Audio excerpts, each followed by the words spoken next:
Alright, just going to go through the step-by-step guide on removing an EGR valve on a Zafira.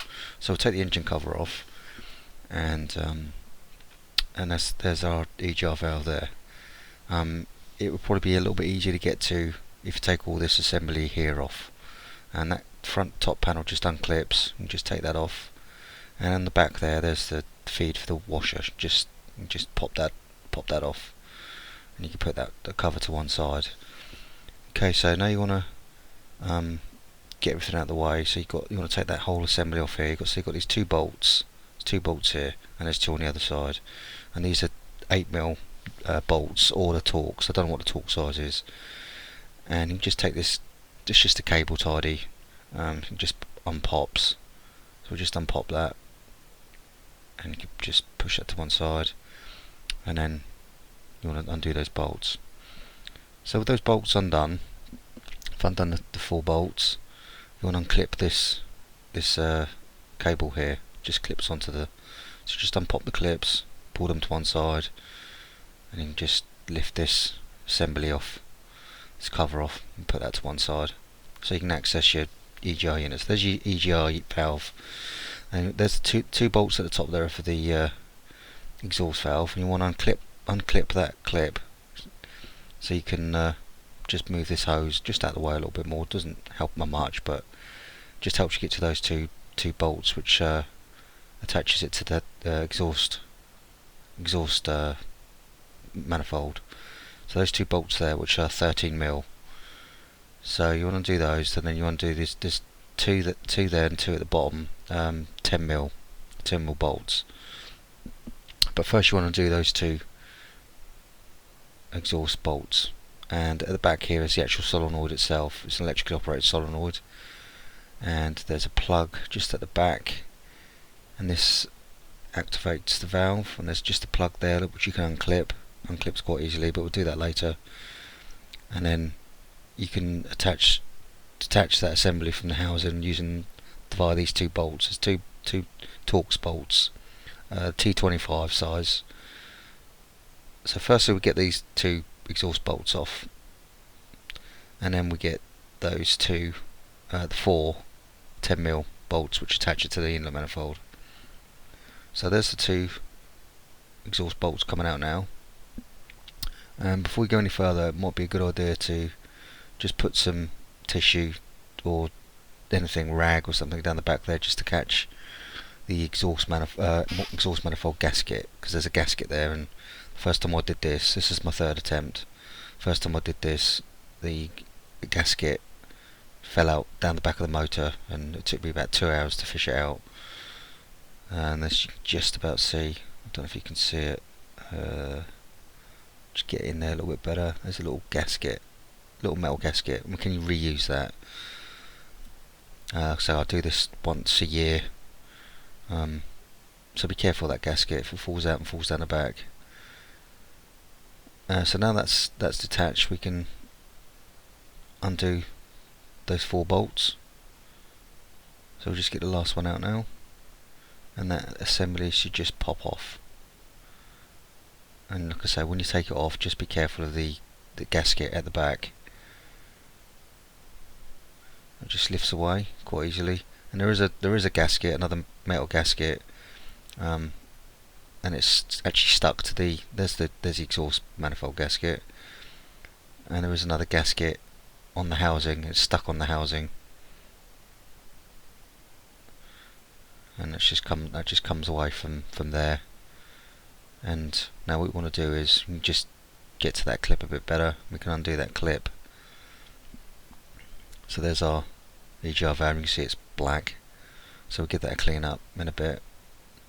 And there's the manifold. Okay, so we're going to just pop off that connector.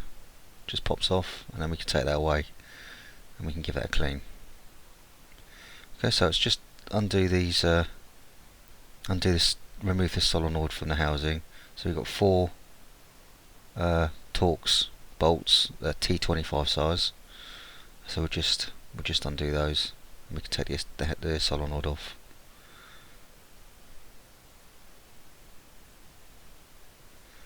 So taking off the last bolt, just be careful. Just it comes off quite easily, It pops off. So there's your solenoid, and the solenoid activates that spring. And you can see, you can't see it very well, but there is a valve. There's a little valve going up and down. You can't see it at all because it's actually black in there. And there's another valve at the top. So there's two chambers. The exhaust manifold goes into two chambers, so the gases go both ways into the inlet manifold. So there's I'm using Win's brake cleaner, just brake cleaner fluid, and there we go. Giving it a cleaner, giving it a spray, and giving it a bit of a brush. I had an old toothbrush. So when we activate this spring, you probably see the valves a bit better now. So when we activate that spring, you can see that little valve, these valves pop up, and they get absolutely caked. And then what happens is the carbon builds up around the seals, and they don't sit flat, they don't sit flush at all, and then they just leak, constantly leaking. Even when they're shut, they leak. And so you want to give it all a good old spray, good old brush, and get as much of that carbon deposit out as you can.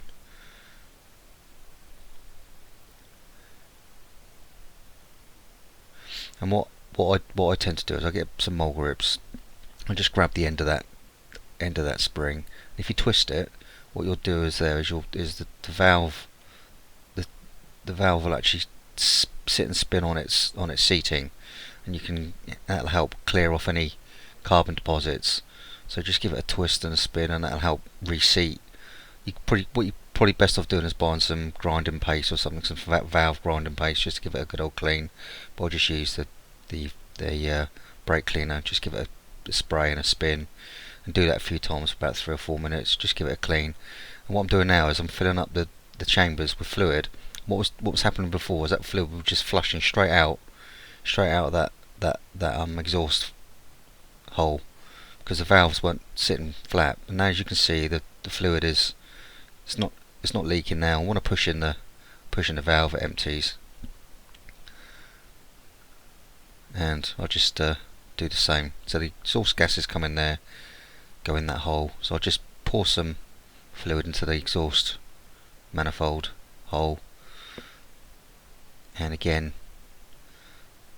you can see it's not, levels staying the same. It's not leaking. When I push in the valve, it empties.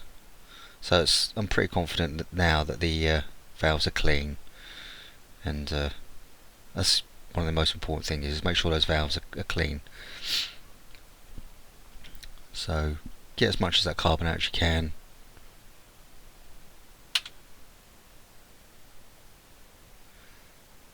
And there's it clean, just about to go back on again.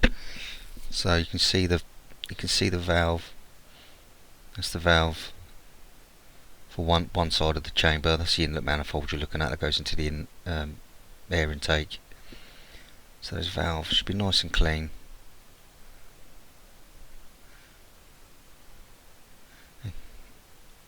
It's about as clean as it's going to get. And I'll give the surfaces a bit of a clean as well, where the gasket's going to go back on. Just give it a little brush, a little rub down with some memory paper. So there's a closer look at the valve.